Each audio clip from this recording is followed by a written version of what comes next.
This week, I traveled to Afghanistan to thank our troops serving far from home and to sign a historic agreement that will help us complete our mission and end the war.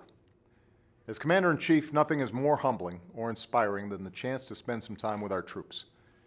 At Bagram Air Base, I visited with some of our outstanding men and women in uniform. I thanked them for their extraordinary service, and I let them know that America honors their sacrifice. Because of their bravery and dedication, the tide of war has turned in Afghanistan. We've broken the Taliban's momentum, we've built strong Afghan security forces, we've devastated al-Qaeda's leadership, and 1 year ago, our troops launched the operation that killed Osama bin Laden. The goal that I set, to defeat al-Qaeda and deny it a chance to rebuild, is within reach. Because of the progress we've made, I was able to sign a historic agreement between the United States and Afghanistan that defines a new kind of relationship between our countries.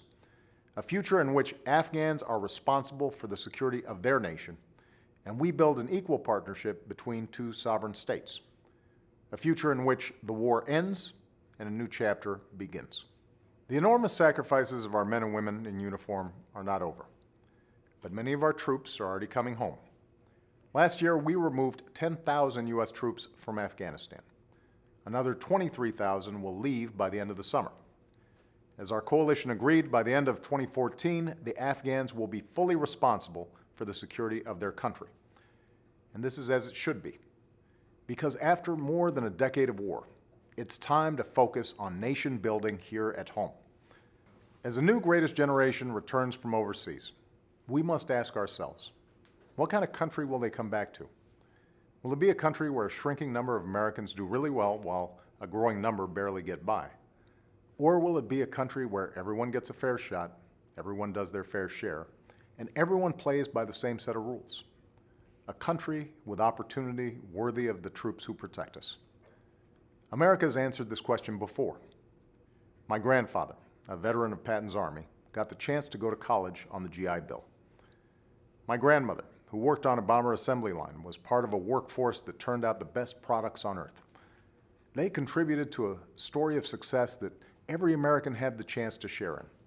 The basic American promise that if you worked hard, you could do well enough to raise a family, own a home, send your kids to college, and put a little away for retirement.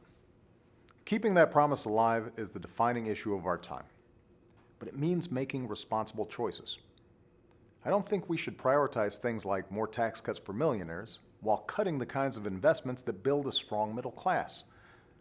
That's why I've called on Congress to take the money we're no longer spending at war, use half of it to pay down our debt, and use the other half to rebuild America.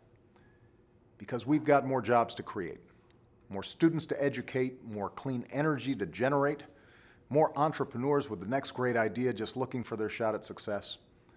We've got to invest in things like education and medical research. We've got to build newer and faster transportations and communications networks. And we've got to secure the care and benefits our veterans have earned so that we serve them as well as they've served us. Every time I have the privilege of meeting with our troops, I'm struck by their courage, their commitment, their selflessness, and their teamwork. They have something to teach us. Recovering from the worst economic crisis since the Great Depression is a work in progress.